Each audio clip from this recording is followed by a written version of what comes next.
GK spirituals பார்வையாளர்களுக்கு வணக்கம். தெளிவு குருவின் திருமேனி காண்டல், தெளிவு குருவின் திருநாமம் செப்பல், தெளிவு குருவின் திருவார்த்தை பேசல், தெளிவு குருவுது சிந்தித்தல் தானே.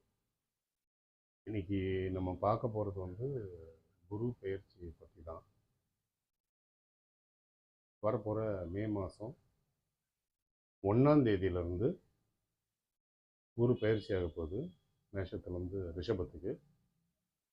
இந்த மேஷத்துலேருந்து ரிஷபத்துக்கு பயிற்சி ஆகிற விஷயத்தை நம்ம பார்க்க போகிறோம். 12 ராசிகளுக்கும் பார்க்க போகிறோம்.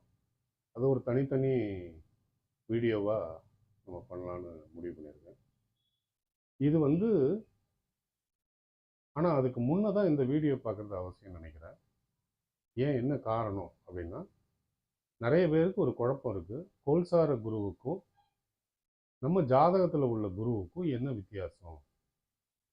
ஸோ நம்மளுடைய தசாபுத்தின்னு சொல்கிறாங்களே, அப்போ அதில் ஒரு பலன் சொல்கிறாங்க, கோல்சாரத்தில் ஒரு பலன் சொல்கிறாங்களே, இதெல்லாம் ஒரே குழப்பமாக இருக்கு அப்படின்னு நிறைய பேர் சொல்கிறாங்க. நிறைய பேர் குழம்புறாங்க. ஸோ முதல்ல அதுக்கு ஒரு தெளிவை கொடுக்கறதுக்கு தான் இந்த வீடியோ. இதில் ரொம்ப சிம்பிளான விஷயம். தமிழ் வருடங்கள்னு ஒரு 60 வருஷங்கள் இருக்குது. அந்த 60 வருஷங்களில் ஒவ்வொரு வருஷத்துக்கும் ஒரு பலனை நம்ம சொல்லி வச்சுருக்கோம். அதே மாதிரி ஒரு வருஷத்துலேயும் 12 மாதம் இருக்குது. ஸோ அந்த 12 மாதத்துக்கும் ஒரு பலன்கள் இருக்குது. அதில் மார்கழி மாதம்னா குளிர் அடிக்கும். அதே நேரம் சித்திரை மாதம்னா வெயில் அடிக்கும். ஐப்பசி மாதம்னா மழை பெய்யும். ஆடினா காற்றடிக்கும். அப்படின்னு நம்ம பிரித்து வச்சுருக்கோம். 12 மாதத்துக்கும் 12 பலன்களை சொல்லியிருக்கு. இது இயற்கை கொடுக்குற பலன்கள். அதில் எந்த மாற்றமும் இல்லை. அது நிலையாக வகுத்த ஒரு விதி, இறைவன் வகுத்த ஒரு விதி, அல்லது இயற்கை வகுத்த ஒரு விதி அப்படின்னு நீங்கள் சொல்லலாம். இந்த விதி மாறுறதே கிடையாதா? மாறுது. சில மாதங்களில் பனியே இல்லாமல் போகுது. சில மாதங்களில், அதாவது மார்கழி மாதத்தில் பனியே இல்லாமல் போகுது. சித்திரை மாதத்தில் வெயிலே இல்லாமல் போகிற வருஷங்களும் உண்டு. மழையே இல்லாமல் போனால் பல வருஷங்களும் உண்டு. ஐப்பசியில் மழையே பெய்யணும், மழையே இல்லை. காத்தடிக்காத ஆடியும் இருக்குது இல்லையா? ஏன் அது தகுந்தா போலே நடக்கலை? இங்கே தான் ஒரு விஷயத்தை நீங்கள் பார்க்கணும். உங்களுடைய திசா புத்தி உங்களுக்கு நல்ல பலனை கொடுக்குது. நல்ல திசை நடக்குது, யோகமான திசை நடக்குது, கேந்திரம் பெற்ற திசை, இது உச்சம் பெற்ற ஒரு திசை, இது ஆஹா ஓன்னு சொல்லியிருப்பாங்க. அப்போ உங்களுக்கு ஒரு கெடுதலான ஒரு கோல்சாரம், ஒரு அஷ்டம குரு வருதுங்க, ஜென்ம குரு வருதுங்க, அர்த்தாஷ்டம குரு வருதுங்கன்னு சொன்னால் அது பெருசாக உங்களை பாதிக்காது. ஏன்னா நீங்கள் நல்ல நேரத்தில் இருக்கீங்க. ஸோ இந்த குரு உங்களை பெருசாக பாதிக்காது. உங்களுக்கு ஒரு ஒரு 1,00,000 ரூபாய் அனாவசியமாக ஒரு செலவு வரணும் அப்படின்னு இந்த அர்த்தாசிரம குரு இருக்குன்னு வச்சுக்கோங்க. குடும்பத்தில் தேவையில்லாத ஒரு குழப்பம் ஏற்பட்டு உங்களுக்கு பிரச்சனை வருதுன்னு வச்சுக்கோங்க. வெறும் 100 ரூபாயில் அந்த பிரச்சனை முடிஞ்சே போயிடும். பெரிய குழப்பம் குடும்பத்தில் ஏற்படாது. அவ்வளோதான் வித்தியாசம்.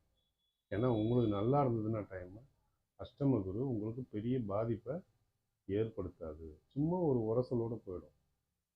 பெரிய சண்டை குடும்பத்திலே ஒரு பிரிவினை ஏற்படுற ஒரு விஷயன்றது சின்ன ஒரு சண்டையில் ஒரே நாள் அது நடந்து முடிஞ்சு அன்றைக்கே சந்தோஷமாயிடுவீங்க. அன்றைக்கே ஒத்துமையாக மாறிடுவீங்க பழையபடி. இதுதான் உங்களுக்கு நல்ல டைம் இருந்ததுன்னா அஷ்டம குரு கொடுக்குறது, அஷ்டம குரு கொடுக்குறது.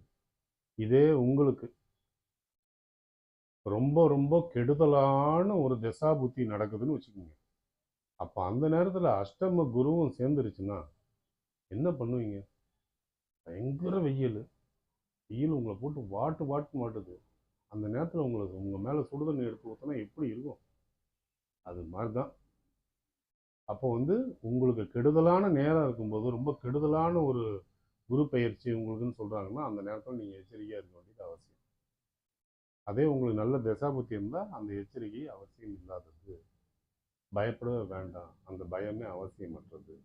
அதே உங்களுக்கு கெடுதலான நேரம், ஆனால் நல்ல குரு, 2ஆம் இடத்து குருவோ, 5ஆம் இடத்து குருவோ, 7ஆம் இடத்து குருவோ, 11ஆம் இடத்து குருவோ, இதெல்லாம் யோகமான குருக்கள்னு சொல்லப்படுது. யோகமான குரு பயிற்சி சொல்லப்படுது. இந்த குரு பெயர்ச்சி இருந்ததுன்னா உங்களுக்கு ரொம்ப கஷ்டப்படுவீங்க, பயங்கரமாக கஷ்டப்படுவீங்க, பணத்துக்கு பயங்கரமாக கஷ்டப்படுவீங்கன்னா அட்லீஸ்ட் உங்களுக்கு தேவைக்காவது கொஞ்சம் கிடச்சி ரிலீஃப் பண்ணிடும்.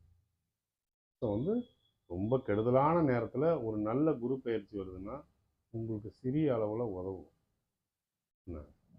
அதே சமயம் உங்களுக்கு நல்ல டயத்தில் நல்ல குரு பயிற்சி நடந்ததுன்னா உங்களுக்கு ஜாக்பாட்டு தான், ரெட்டிப்பு மடங்கு பலன். இதை நீங்கள் புரிஞ்சுக்கணும், இந்த வித்தியாசத்தை புரிஞ்சுக்கணும், அவ்வளோதான். இந்த வித்தியாசத்தை புரிஞ்சுக்கிட்டு ராசி பலன் பார்த்தா உங்களுக்கு குழப்பமே இருக்காது. இந்த வீடியோவை லைக் பண்ணுங்கள், சப்ஸ்கிரைப் பண்ணுங்கள், பிடிச்சிருந்ததுன்னா எல்லாருக்கும் ஷேர் பண்ணுங்கள். நன்றி, வணக்கம்.